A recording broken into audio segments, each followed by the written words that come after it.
Hello, everyone. I'm Becca, dietitian by trade, mom 24/7, wife from the start, and when there's a few extra hours in the day, you might find me hitting the trails or on horseback. And I'm Kara, a therapist to women, a mom to a boy, an entrepreneur, mountain junkie, and a postpartum runner. And this is Fit for a Queen, a podcast that's devoted to the female athlete wanting to balance the teeter-totter of all the things we desire out of life as women: performance, health, intellect, and taking time for self, even if we only get 1 minute out of the day. We're so excited to be bringing you the queens in the athletic world who have done just that. Okay, ladies, take a seat at your thrones, grab your crowns, and welcome to Fit for a Queen. Welcome back. We have another in studio today, kind of a local celebrity, Josh Wolf. Josh is a father. I love how you put that first. I think that means a lot. Successful endurance coach, speaker, and 7-time U.S. triathlon All-American and 6-time Ironman World Championship qualifier. He specializes in reframing mindsets, allowing us to achieve what we once thought was impossible. What a great power-packed bio. Yeah. I love it. Yeah. Welcome, Josh. Thank you so much. So let's kind of first start with you as the athlete. You're a competitive triathlete yourself. What made you fall in love with that sport? Yeah, I actually put a lot of thought into this. You asked me questions beforehand, which is good. So, the biggest thing is that what I thought was my biggest weakness actually became my biggest strength. Ooh. So I'm not a born athlete. I always tell people I don't have a pedigree in this type of thing. I played third grade baseball, and then I quit for good reason. They put the really, really good players out in outfield. Everybody knows this. And the outfield is where people, when you're in third grade, get to hang out and wait for balls to come, which never go there, right? Pick the grass in between. Right. Yep. And that's exactly what I did. I sat there and I would flip the dandelions off the head, off the stem. So I think I was really good at chewing gum, and that was about it. But, so I quit, and I quit all sports. And fast forward a little bit, and I ended up getting really depressed and into all kinds of bad stuff and this and that. And what I noticed coming out of that was, you really have to reframe your brain. You have to reframe your friendships. You have to change everything, right? So, why endurance sports? For me, I noticed that my biggest weakness, my addictive personality, my compulsive behaviors, my needing to, really push the limits on every aspect of life can be fulfilled there. Mm-hmm. So it just kind of, fell into this passion of, being able to do things that I once thought was impossible over and over and over again. Mm-hmm. How old were you when you kind of tried to change things around? Yeah, that's good. So I was in middle school, high school, and then fast forward a couple of years, I needed to make a change and actually started lifting weights. Mm-hmm. It wasn't until I was an adult that I actually started getting into this sport. I always joked that my very first triathlon, people asked me, "Hey Josh, you want to do a triathlon?" I feel like that's my life. "Hey Josh, you want to do this?" Sure. And you're the go-to yes guy, right? Yeah, the yes guy. Josh will do anything. Pretty much. Give it to Mikey. He'll eat it. Yeah. Ask Josh. That my first triathlon, somebody asked me to go, and I remember I was doing the doggy paddle, the breaststroke, just trying to get through it. And for 2 years, all I did was swim back and forth on the pool, 125 at a time, and stop and try to figure out how to swim because I had no idea.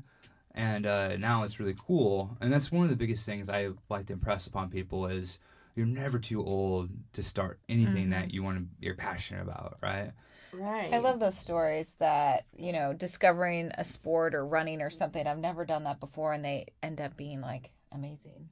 Well, that's why we started this podcast, because we don't look at athletes just being in high school and college. Yeah. We want to be like the 105-year-old running the 40-yard dash. I mean, we need to get. Can do that. I know that lady was awesome, but that's what I want to do.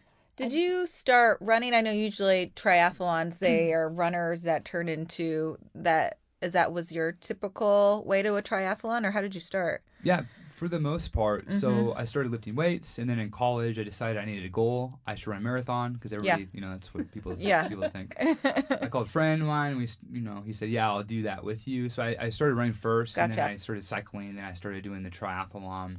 And what's really cool, I think, is that in this sport especially, that I feel like once you've been to like the lowest of lows, running a couple more miles isn't a big deal. And I think that's why, again, I excel and I like this sport so much is because like it's not a big thing to have to go that deep all the time. You almost get to the point, and this is kind of sadistic, where you want that feeling because you know what happens from there. You can't get much lower than that, so to speak. Yeah. So like if you go there, then like in an Ironman, like a really long distance race, 2.4 mile swim, 112 mile bike, and then 26.2 mile run. Like if you go there, once you hit that spot, well, you're not going to get much worse than this. So here I am. Might as well. Embrace the suck. It's really cool. Yeah. And then like imagine the feeling when you're done. I can't imagine like, well, if I've done this, I can do You probably can't feel anything. Well, yeah. But a sense of accomplishment coming from that. Yeah, that's amazing. It is amazing. And I like how, we talked about that a lot, how in reverse, like when we work with eating disorders, that many times those attributes that make somebody good at their disorder or need their disorder in turn make them good as an athlete. That's almost what you said. Some of the things that you struggled with as a youth, you were able to harness to good and make yourself such a great competitor. Exactly. Which is probably why that led you into coaching. Exactly. Right? Yeah. So tell us about your role as a coach and how, I've gone and spoke to your athletes, and it's just amazing, the array and just the camaraderie that's there. That's one of the reasons I was like, Kara, you'll love him because he has this way of just bringing his group together, and they all are just so close. How do you develop that plan and kind of bring that out? And I know she's going to ask a little bit more about mindset. Yeah, absolutely. I think the first thing is you asked a little bit about like how did I get into coaching. So honestly, like once for me, I was rediscovering limits, and I'm really big in that phrase, rediscovering limits, because I think that you're constantly pushing that and pushing that envelope, that I wanted that for other people. That for me, it gave me so much insight into day to day. Like if you have to get up every day and be very specific with your time, if you get up every day and be very intentional, like and dedicated, if you have to get up and decide that, hey, I'm going to go ahead and do this despite everything else in my life, I think that will translate into every aspect of your life, right? And that's what I wanted for people. I want them to feel empowered, inspired, and able to do things outside of triathlon. So when I started coaching, that was the idea. Is like, how can I bring this out in other people? And at first, I just kind of wrote spreadsheets and this and that. And I think that a lot of times when people hire a coach, they're like, yeah, I want somebody to, write my program, or I want somebody to just tell me what to do. Tell me what to do. It's Right? like a lot like nutrition, right? And just like nutrition is highly individualized. Like everybody's so different. I think that the biggest thing that I do as a coach is I look at people and decide like what is it they need from me. It might not be coaching, it might not be triathlon, it might be something entirely different, and go ahead and bring that out in them. They're hiring me for a reason, right? The programming to me is an entry fee. It's like it's not the easy part. I mean, it's complicated. However, it's like just the starting point. So what I love to do with our athletes is like if I was to write your program, I would figure out what your limiters are. We discuss that, figure out what your strengths are, figure out what your goals are, and then somehow figure out what the road is between that, right? And of course, road success isn't about having no obstacles. It's about going around obstacles. But yeah, I think that in doing so, the real coaching comes out. The coaching happens between the lines. So like if I'm looking at somebody's program and let's say they're supposed to, I don't know, do like an 8-mile run with repeats, and all they did is run. Well, that's great that they ran. Why don't we do the repeats? And I might not ask them that, but I might look into it, and maybe there's something going on in their life that like they're just too stressed. So this program is obviously too much for them at this time, so they might need to back it off. Or like maybe they're not doing a certain workout all the time. Why is it? Can we use this to their advantage? Is this something that they need to overcome? Is this something that we need to back off on? So it's really cool because you get all these little snippets of information, and you get to a point where kind of like, a thermostat, you want it to be at a certain temperature, and you can increase or decrease the gauge to try to get yourself there. And my wife might hate me because I don't know if I said that right. She's the HVAC gal. She's the one that does sales for Top Notch. Yeah, shameless plug. If you need something, then talk to her right now. But anyhow, like the whole idea then is to fine tune it to each athlete, highly individualized, and no program is ever the same. Mm-hmm. Oh, great. Well, let's talk a little bit about overdoing. Someone in your wolf pack gave you the praise that you have a way of pushing your athletes to a level that they aren't aware that they can get to, yet also protect them from not overdoing. So we want to hear a little bit more how you determine when to push and when to pull, and a little bit about overdoing. Yeah. So I think the biggest thing there is whenever somebody wants to be competitive, they usually are type A personalities anyway. Yeah. And they're going to want to push themselves and push themselves and push themselves. So part of it is kind of what I just talked about, discovering who this person is, what they need to do. So like if they are overly competitive, sometimes it's actually holding them back, and that's the ticket. A lot of times I truly believe that we are all stronger than we think. I truly believe that a mindset is an opportunity, and that we have the opportunity to always change our thoughts. Like it's only a thought can change. So I also think that, in a lot of cases with athletes, the idea is to figure out like what specifically is holding them back in their mind and help them overcome that. Mm-hmm. So you kind of ask like, well, what would that look like, or how does that work? So, if you have somebody that is not able to, again, train to their fullest capacity, whether there's work, whether there's life or other stress, then like you almost have to like lend them a belief that they can, because I believe they can, and I'll never tell them anything they don't believe. However, like they have to borrow that from me at some point. So is that helpful, or maybe you can ask? Yeah. So I like how you made the comment about sometimes they can be too competitive. So what does that look like as a coach? Like, how do you rein that in and make it constructive? Yeah, so like a lot of people want to always run or ride or work out, and as hard as they can. And it's really interesting because if you do that all the time, you'll never work out as hard as you can. Like you'll never get to that capacity. So like you literally, they have to trust that number one, you know what you're doing, and number two, that like it's okay to have workouts that don't seem as hard. A lot of times I'll call them aerobic or low heart rate zone, not easy, because it doesn't have to be easy, right? Yeah. As soon as it's easy, so you might decide, oh, I'm not even going to do it. Why am I doing this? Yeah. Like an easy day. It really is honestly just about allowing the person to tell you how they need to be coached and what specifically like you need to say. I know that sounds silly, but like as I'm saying it out loud, I mean, I don't have a formula for how to hold people back. It's literally like, how does this person need to be talked to? Yeah. Well, I'm thinking about your own experience. You said like that a little addictive personality that I've honed into kind of the sport. Like for you, how has it been in terms of trying not to overdo it? Yeah, I mean, I need somebody to help me stay accountable. Yeah. Is that your wife? No, I've hired a coach this year. I had huge goals this year, so I got myself as far as I could without it, and it's been phenomenal. Really? Yes, just because like you have to stay accountable to that program, and I trust her implicitly, and I know that like this makes total sense. I need to be told to help. I need to be told to hold back. I need to be told I have no problem going. Right? So great. Even I think we've heard this speak in like some of the professionals as therapists. Like I think everybody needs somebody to help them check in. Oh yeah. Like we have peer groups, in our professions, but even as an athlete, I think it's nice just to have your cheering squad too. And get a different perspective of like what's going on in my own head or my own belief system, right? Or I am a coach. I could see that like, well, I do this, so I shouldn't need one myself. Yeah. Getting it stuck into that belief system, right? Oh, it's pretty easy, right? Your main belief systems, Or I'm like, well, I'm a therapist. I shouldn't need my own therapist, right? Yeah, but as soon as you do that, we do. Right?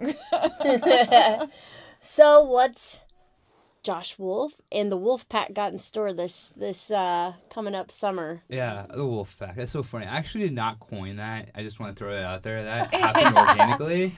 No, but I think your own group did. Right, they did. And they're such a great group of people. One of the biggest things, you did ask this, I didn't want to get to this, before I just started taking off in a different direction, is that the wolf pack, like, why is it such a great community? I believe because like it is open and inviting, and it's intentionally so. Like, there are people there that are going to like all kinds of world championship events, so unassuming and unpretentious, and it's a great place. One of to them's be. my good buddy. I'm so proud of right? her. And so anyway, and so this year I feel so blessed in that I get to go back to Kona, which is Ironman World Championships, and we intentionally are going this year, and another person on our team's going, so that'll be really fun.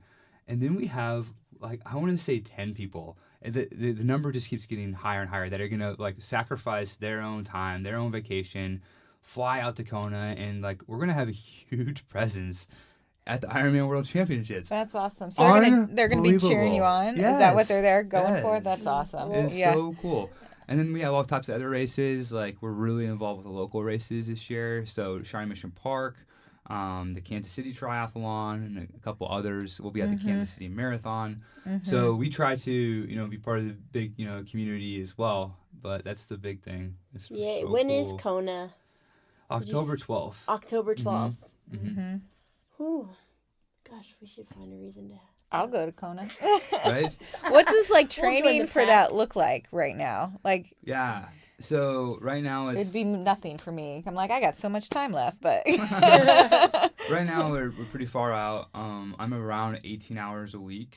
Okay. Depending on what's going on, it's around 10 to 12 hours of cycling, and it's around 3 to 4 hours of swimming, and then the rest is running, a little bit of weights, and yeah. when I squeeze in yoga and that kind of stuff. Yeah. Yeah. What does that look like as you get closer? What's the peak amount of hours usually? I mean, you think marathon, you go by mileage. This is going to be a little different because you got 3 sports to juggle. So, and this is important that if anybody ever wants to do a race like this is not normal. This is not something that you have to do. So, like, I might get up in that, mid-20 range this year, but the goals are big, so that's kind of why I'm doing that. And I think that, it is an approachable thing, and I never thought I'd ever do this, right? It's so crazy to even think that I'm even talking about it. Yeah. You know what I mean? So it's such an honor to be on that spectrum, and I think starting is always the hardest in anything. So if you can just like start small, like if you can start with a small jog, like 5 minutes, can I commit to 5 minutes? Then you have no idea where it could lead. Right. Yeah. So anyway, it's a lot of training. Yeah. And I think that is like for triathlons, just thinking of like, okay, I can got the running down, but like trying to figure out the balance of 3 sports, I think seems probably overwhelming for some people. It can be. It can be. Yeah. So this will be a really great question with all that training. How are you living out the Phit philosophy, trying to balance your performance, managing health during all those demands, intellect, and some time for self and family, right? That's a very good question. And it's something that I actually have to fight on a weekly basis, if not daily. And what I've noticed is if I'm not careful, I'm very black or white, all in, all out, and I can have laser focus on certain things, and this is it this year. So other things do start to come about. So honestly, I made the recommitment to start hanging out with our boys. They're teenagers now, and like when I remember when they were kids, like really young, 2 to 8, all they wanted to do is hang out with you. And now all they want to do is play on electronics. So if you're not careful, it's not necessarily their fault, right? If you're not careful, then I'm doing my thing, they're doing their thing, and I won't do anything with them. Yeah. So for me, I have goals that I make, and one of my goals this year was family, to reprioritize the family. So I actually visualize what that looks like, and make attempts, even if small buckets at a time, to just hang out and do something with them. Like last night, I played Scrabble with them for 20 minutes. Just something that yeah. So I think that's kind of what I do in all aspects of life. Is what can I do within this small amount of time, whatever it is, and then just be intentional with it. Yeah. Well, and like you and your wife should start like a coffee blog. They go every Monday. They try to hit like different coffee shops around Kansas City. I love following Thank where you. they go. We Yeah. just started an Instagram page. So yeah, I think it's Kansas City Coffee Day. Awesome. Yeah. Oh, Coffee okay. Days. I didn't know that. KC Coffee Days. We just started it. Oh, okay. And the idea is to be intentional with your spouse, and Yeah. it seems impossible to find the time. Mm-hmm. So be intentional. That's what we would do. Like our one thing, and nothing will ever get in the way of it. So we always make the time. Yeah. What's just some of your favorite coffee shops? Oh, Shout there are out. so many. I love Thou Mayest. I know they've moved, Yeah. but I don't know. Yeah, I need to find where they're at again. So they've actually moved to 75th and Neiman. That's right. And they're in the Family Tree Nursery. Of course you know. And he's like, on Wednesday I had. Is that the one that I've seen you guys have picture that's in a greenhouse? Yeah, it was awesome when it was really cold outside. Oh. We sat there, it was 80 degrees. Anyway. Wow. Nice. Well, that's my favorite. But what's yours? I really don't have that big like of all a kinds favorite. of It'd be coffee. hard to pinpoint a favorite. Uh-huh. Yeah. There's I some like cool different ones, places for different reasons. I Uh-huh. like the ambience of some places. I like just the coffee of others, and Yeah. But that's not why we do it. We do it to honestly just hang out with each other, and we have like organic conversations. It kind of feels like this. We're Yeah. like, what's life? How's life? What's going on? So, A way to reconnect. I like that. Yeah, if it wasn't for my husband and I, as we go for a quick walk before we come home and get ready for church, I wouldn't know what's going on. And then it's uninterrupted, just Right. he and I, and Mason the dog. Sometimes he interrupts, but definitely. Yeah, absolutely. I love those check-ins. My husband and I we try to check in at least once a week because other than that, it's like we're ships passing the night. We So are a that's very really- busy society, and if we don't, like you said, don't be intentional with blocking it on the schedule, it's going to get filled. You know what's interesting is I believe that busy is a mindset. So if you talk to anyone, they're always busy. You're the right. person that's retired, they're busy. The CEO, they're busy. Anyone you talk to is busy. So it's not that somebody's overly busy than the other person. It's just that, like, what are you doing with your time and how do you want to allocate it? So if you want to do something, it truly is merely just like spend 1 minute. I mean, it sounds silly, 1 minute doing it. And if you can't find 1 minute, you can't find any minutes. Right. So anyway, that's something that I've found I think very that's helpful. a good point. I've been saying that so much of like saying no or I don't know excuses, and I'm like, I'm so busy. I'm like, well, everybody's busy, but what does that mean for me, and why am I saying that? Yeah. Yeah.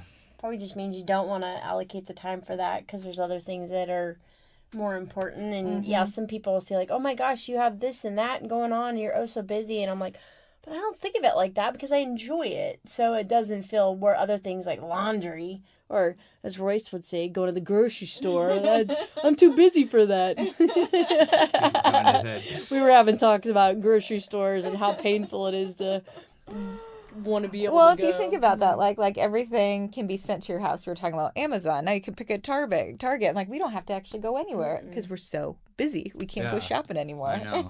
But I think that definitely takes away from connection, Absolutely. organic paths that get crossed that you never know, just like Interaction being with able to meet you. I know. I was thinking the same thing. So, well, thank you so much for coming in today, and we'll be sure to thank you for having put your email and other things if they want to connect with you and get you as a coach and join part of the Wolf Pack.